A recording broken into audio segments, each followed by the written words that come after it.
Hello everyone, this video contains heavy spoilers for Horizon Zero Dawn.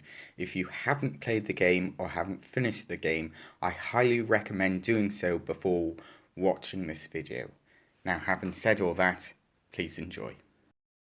So in the first installment of Horizon Zero Dawn, there was a clear line of story which led to an inevitable conclusion. We discovered the storyline together as it unfolded. It was amazing, it was unexpected. When I learned the truth, I was walking around in a daze the entire next day. So I guess the real question becomes, what now? Honestly, I went over a lot of this in the previous part on geographical location, which means that a lot of the points I made in that episode relate to this one.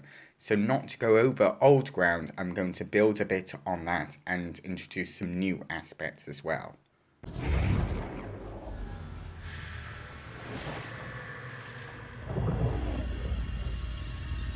Elizabeth,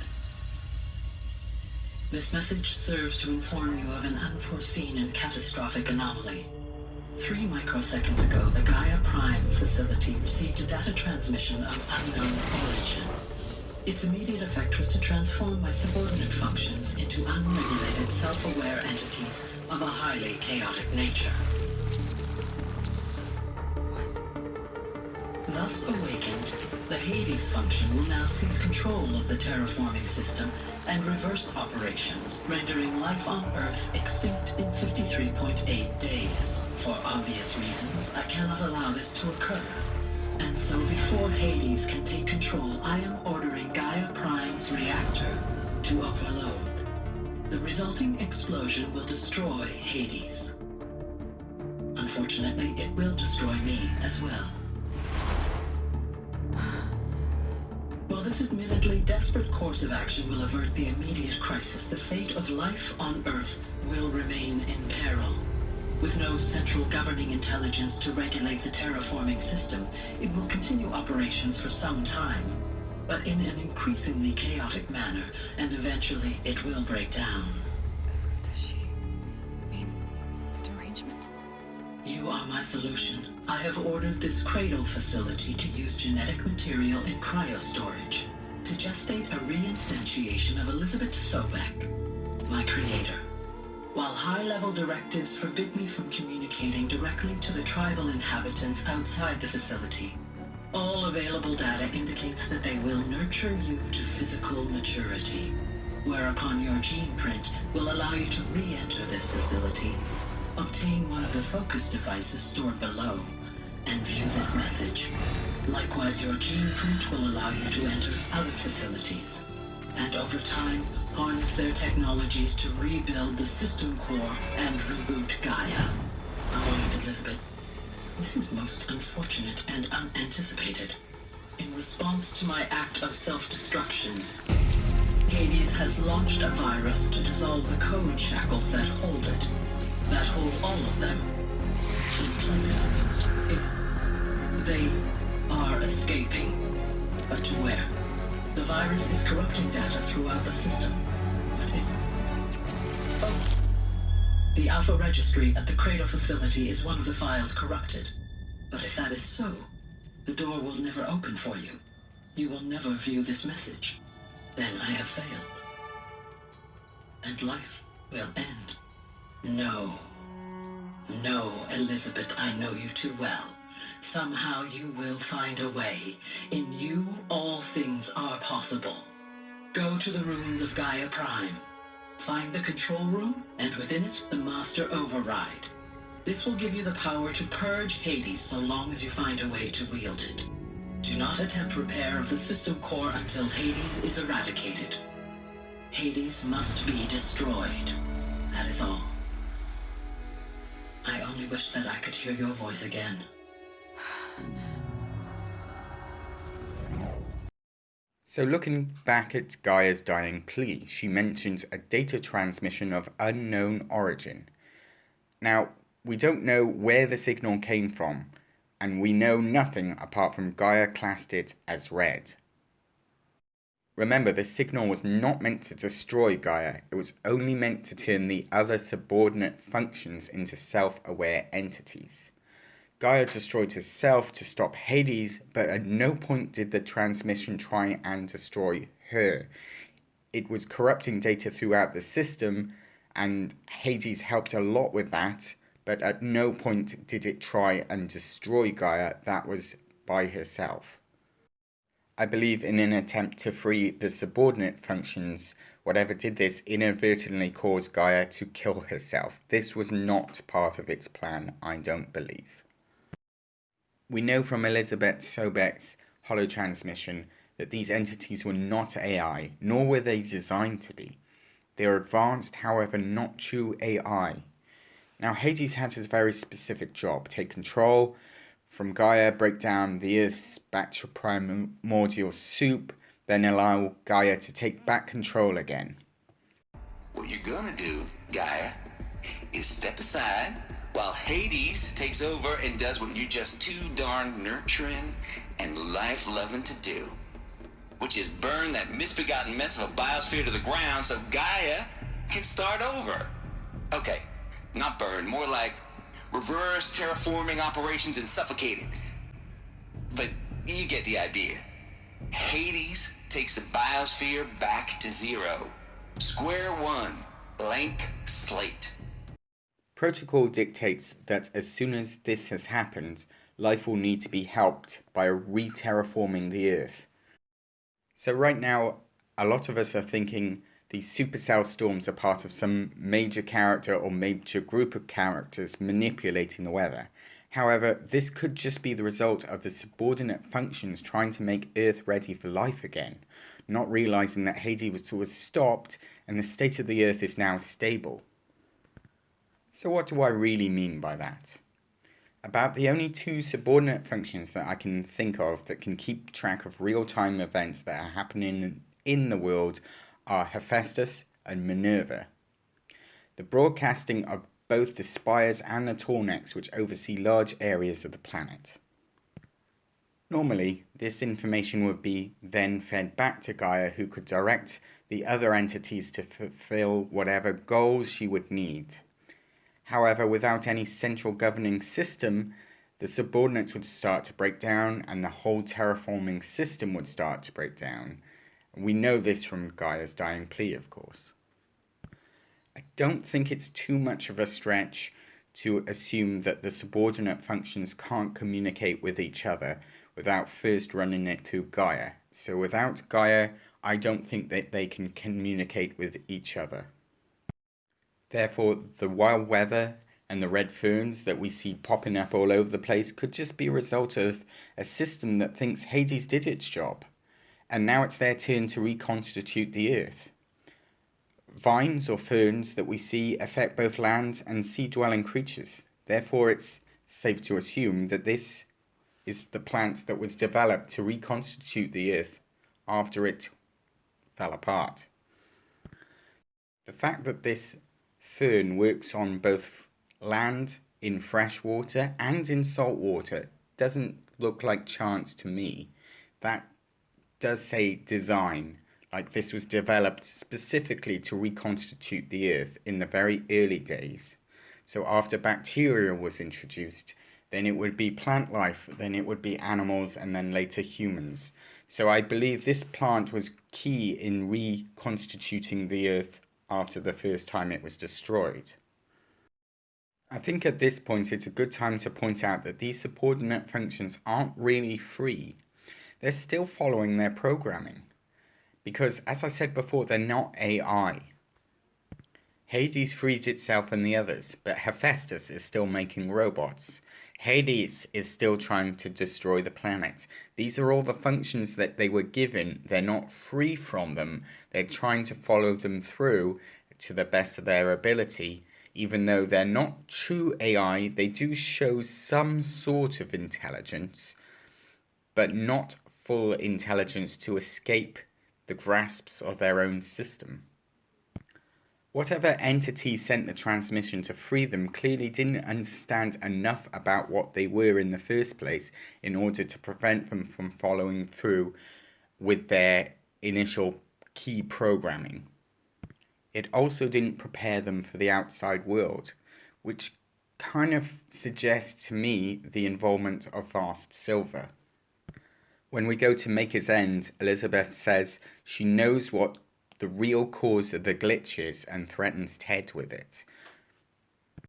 Now your choice is what I tell them.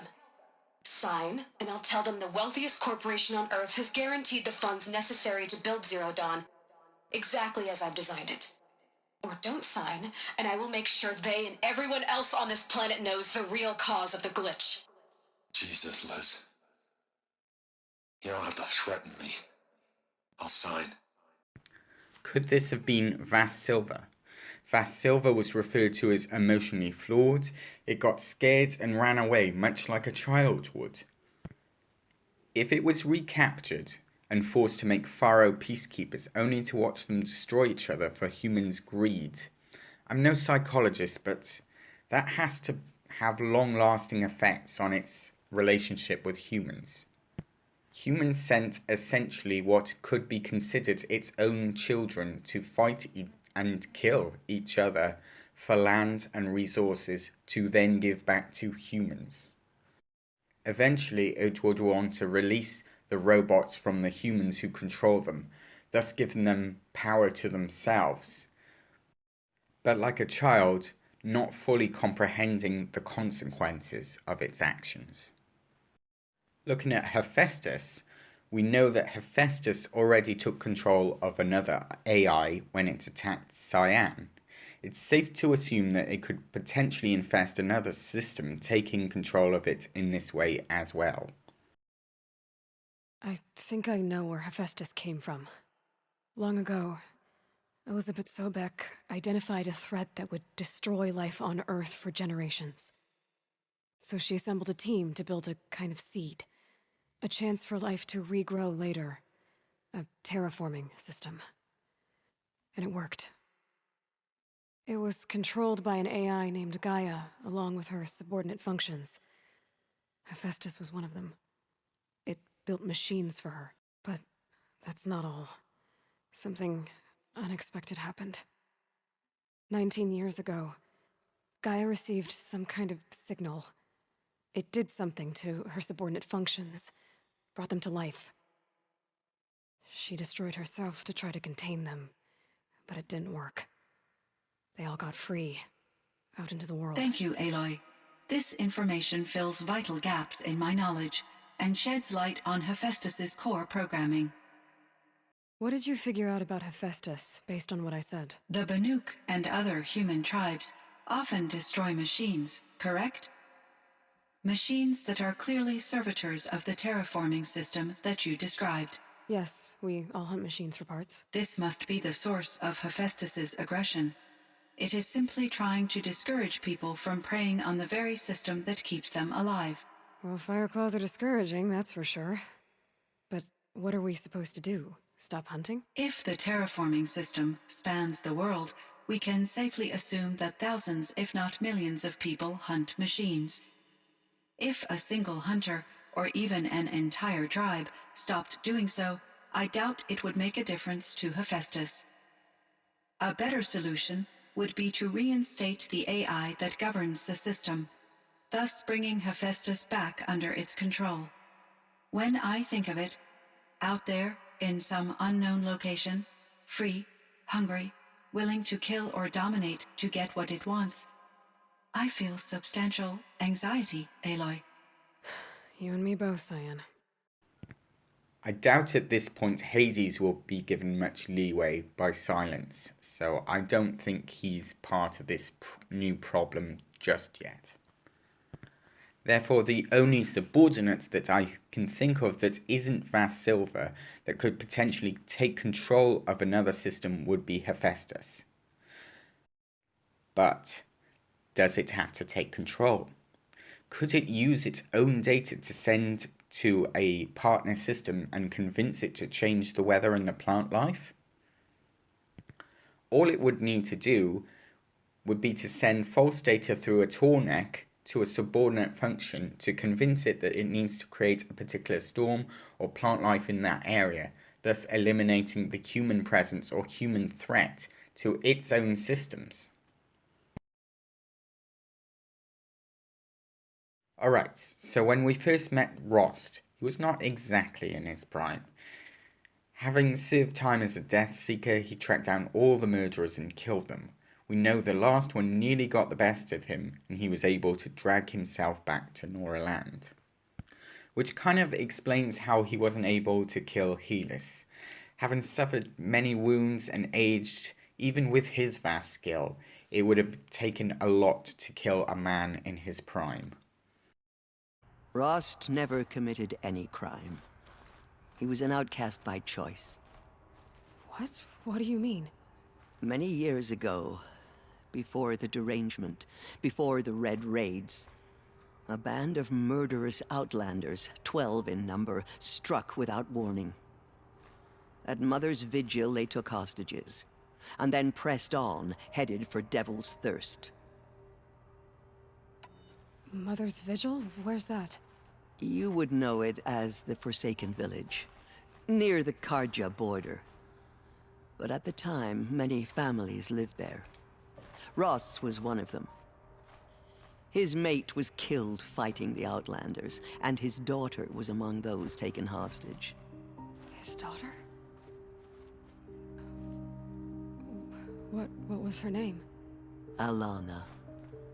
She was just 6 years old. Nora Braves couldn't stop 12 Outlanders? Or rescue the hostages? It was quite impossible. We outnumbered them, but every time a Brave came within bowshot, the Outlanders killed a hostage. What did they come here to do? That was never discovered. We couldn't track closely enough to observe them. We know they camped beyond Devil's Thirst for 2 days. There were reports of strange noises. And then, as suddenly as they came, the Outlanders made their way back to the border and disappeared. What happened to Rost's daughter? She was killed? Rost was one of the Braves who tracked the Outlanders, keeping his distance. There were 6 hostages still alive when they reached the border, Alana among them. Rather than release them, the Outlanders slit the border, mocking us. Why? Cruelty. They knew the faithful Nora would not leave the sacred land to collect the bodies, let alone pursue them. They thought themselves safe from our vengeance. Are you saying that Rost went after them? That he became an exile? No. Rost was beside himself with grief, but even so, he would never have broken taboo. Then what did he do? He called upon the most terrible and secret rite of the Nora tribe. He begged to be made a Death Seeker. A Death Seeker? What is that? One who dies to go seeking, and in seeking, brings death to others. The ritual drags the spirit from one's body, releasing it to All Mother's care. The heart beats, the mind thinks, but the spirit has moved on. I don't understand. Rost went after the Outlanders, but his spirit never left. It remained here with All Mother. He gathered the bodies of the slain and returned them. And then he set out in pursuit, not as an exile, but a weapon of vengeance. A barbed arrow shot from a bow, never to return. But Rost did return. Yes. A full year later, and terribly wounded. He collapsed at the border of the sacred land. A hunting party came upon him. He was delirious, in agony. By law, he should have died where he lay. But one of the hunters broke taboo, and reaching across the border, she dragged him to our side. Who was she? A brave who'd lost a mate and 2 sons to the very Outlanders that Rost pursued. So, Rost never finished his mission. To the contrary, he killed all 12. Tracked them to disparate places the world over, he said. Meridian, Ban-Ur, the Claim, Utaru Land, further even, into the Forbidden West. The last he killed nearly got the best of him. Wounded, he stumbled and crawled back to us, hoping to die as close to the sacred land as he could. He never expected nor asked to be dragged across the border and nursed back to health. That was done to him, leaving us, the matriarchs, in a difficult position. Why couldn't you just welcome him back? Rost had been made a Death Seeker, Aloy. He no longer had any place among the tribe. By law, he should have been driven back out. But we couldn't bring ourselves to do that, so we offered a compromise. You made him an outcast. Yes. We offered to do so on the condition he never speak to anyone of this exception. After all he did, all he suffered, to be declared an outcast was his reward. Rost was overjoyed. He never expected to live another day in the sacred land, let alone the embrace, so close to the goddess. He resolved to spend the rest of his days in solitude, and was happy to do so. But then you found me, and gave me to him. Yes. Another compromise. The matriarchs feared you, and would not let you be raised by the tribe. And so we turned to Rost. I knew that he would take care of you, bring you up, teach you to worship All-Mother and respect the ways of the tribe. He certainly tried anyway.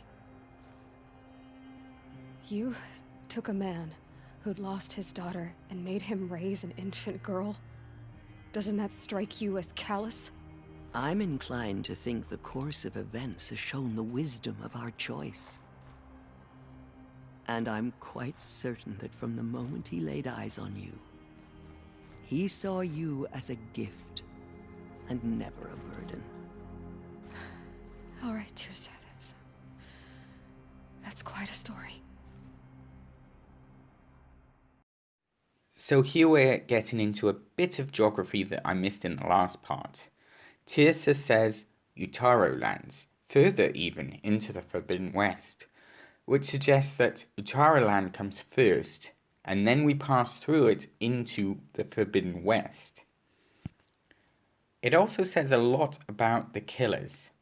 They all came from separate places, or at least retreated to separate places, among different tribes in different lands. Whoever these 12 individuals were, they worked together as one solid unit. It's pretty safe to say that they had a way of non-verbal communication, most likely focuses. As back then Rost and the Nora tribe wouldn't have recognized a focus, it's possible that they missed this detail while looking at their appearance and looking at the killers. The only building in Devil's Thirst that has any significance to what the killers might have been looking for is a small building that was owned as a corporate holding by Metallurgic International. When we go to Devil's Thirst, there's not much there at all. Maybe because whatever these killers were after, they removed it, so we were never going to find it there.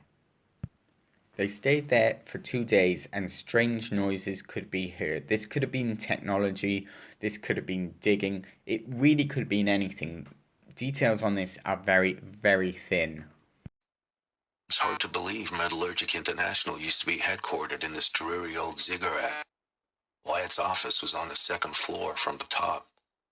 If Emmett had a policy against workplace romances, he probably wrote it. All of this does present a new plot point. We're going out to Utaru territory and then to the Forbidden West. The legend of Rost would surely have spread to some of the villages or encampments up there.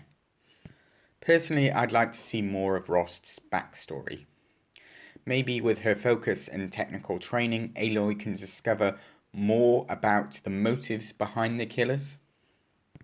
And I think the Rost that we knew in the first game is not the Rost that went out on the original quest. Who was he after he became the man we knew? Straight after his mate died and his daughter Alana, a girl of 6, died. Plus the fact Rost had been made a Death Seeker, which means he essentially had no soul. We know that Rost takes the right, faith and lore of the tribe incredibly seriously. Would that then have given him the fortitude to torture people for information, ask other people where the killers were, have them manipulated to track down the killers? This could become a sort of collectible where it's a side mission where you go and look at the scene where Rost killed one of the murderers. Is there any unfinished business to be looked into? And finally, what sort of legacy did he leave behind in the West? The necklace that his daughter wore he gave to Aloy. So will this necklace be recognized and thus Rost be remembered through the necklace in the West? Utaro seems to want to represent strength, so will that be seen as a threat, or will it actually help her? And will this lead to choices about how to handle a situation based on past decisions? So heart might be to try and forgive and make amends of the people that Rost hurt along the way. Mind might be a compromise of some sort, and anger, just kill or try and justify his actions.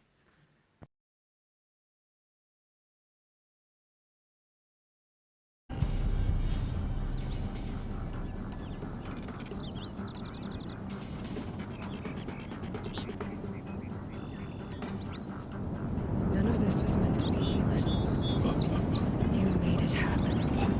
Followed your orders, butchered so many, and for what? To die on your knees, used like a pawn by a power you don't even understand. You pity me? Turn your face to the sun.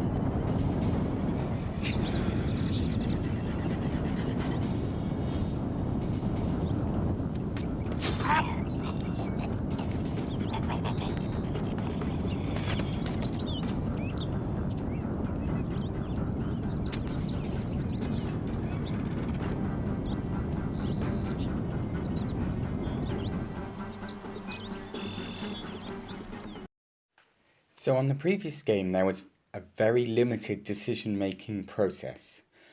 You have the heart, mind and fist, which basically stood for emotional decisions of love, forgiveness, logical process, clear thinking and finally anger. Ultimately, these decisions didn't really change much about the course of the game, the only notable exception being Olin. For this decision, even if you choose mind, Aloy just reasons out that he did the things that he did because he was coerced, but ultimately leaves his fate of kill or spare to the player. And again, this doesn't really alter the story that much. The only difference is that if you kill him and then go and save his family, they just accept that he died. It's never remarked upon. You never see a grieving widow and child, and you never see any sort of blame attached to you. I just think it's a missed opportunity here for difference in emotion and in the gameplay. Now, having said all that, there are some extreme differences in the game and how you play it. In fact, right now I have an entire playlist on YouTube showing the differences in gameplay. Sadly, these changes are mostly cosmetic, in that it will not change a character's view of you, or any of the side quests. It will only change the dialogue exchanged between yourself and the character or a group of characters. It won't actually impact the game in any significant fashion. So if you do all the main story first and then do the side quests after, you'll get a very different speech pattern if you were. If you do none of the Nora quests and then resolve the storyline, then go back and do the Nora quests, they will then talk to you as they're anointed. You're revered. They're in a sense of respect and awe about you. Honestly, I see this as quite a nice character progression. At first you're in the game, you're shunned, no one speaks to you, then after the proving, you're treated as one of the clan, and then finally the cherry on top is that you become the anointed, and even though Aloy doesn't want that and vigorously says no to that, she's still respected and accepted by the tribe. This sort of game mechanic shows a deeper level of thought into characters surrounding you. However, I was disappointed that it couldn't be taken further. The quests are all the same, there's no difference in any missions, except the dialogue at the end is your only reward. Now I know we couldn't have a good or a bad ending, the story was heading towards one conclusion only, but I would have liked to see a bit more exchange of dialogue with other characters. Honestly, I think in the new game I'd like to see 2 or 3 endings, or at least one different ending, or a side quest story arc that's where you've made an emotional choice and that's changed the outplay of that specific quest or the game in general. At this point, I'd really like to see some difference in gameplay. Now, they did promise it initially when you were about to enter the level Deep Secrets of the Earth. Silence says, if you have any business to take care of, do it now. I won't see any whining about it later. Which is basically the events that leads up to the invasion of the Noraland. He's just saying, hey, if you've got any business to take care of back there, do it now. Obviously, we weren't to know that on the first playthrough. And I mistakenly thought that that meant that certain quests like the Prince Itaman quest would not be available if I didn't go and sort that immediately. So if you go through with this and leave some quests unfinished in Noraland, the eclipse invades, you do battle on the mountain, you hear Gaia's dying plea, and then all of the quests dialogue change, but nothing actually significant to the game changes. You can still do all your side quests, nothing's blocked off from you, you can still 100% the game, which I get, but I kind of want to see a slightly different ending to that where I'd love to see that you had to complete certain quests. I wouldn't want the Itaman quest to be blocked off indefinitely, but maybe allow people to play it after you've done Looming Shadow. Once you've completed the game, then open up the side quests. Sadly, the truth for Horizon Zero Dawn was nothing really changed. We lost 1 or 2 characters, but they were mostly background characters, people you met along the way, no one significant to the main plot, which kind of strikes me as a little bit of a mistake, but I can see why they left those quests open so that you could still 100% it. What I would like to see is a decision-making process that's a little bit more up-to-date and a bit more astute. Maybe a few more multiple choice where you can't go back to a previous answer if you've asked a rude or an impertinent question. And then if you've done this, does the character then take a dislike to you, talks to you different, treats you with less respect, won't do some of the things you want them to do? Honestly, I'd like to see a bit more of that, and maybe a bit more reputation overall is what I'm going for there. Something a bit more reputation based. Next time on Seeking the Truth, I'm going to look at the game mechanics and technical issues, as well as the possibility of multiplayer in the game. Thank you very much for watching. Take care. Hey everyone, sorry this video took so long to come out. I was going to release this yesterday, but I accidentally deleted some of my audio files and then went back and accidentally deleted all my audio files because I'm just an idiot. So I'm sorry that this one might be a little rough around the edges. I'm just trying to get it out as soon as possible for you guys, so I'm sorry about that.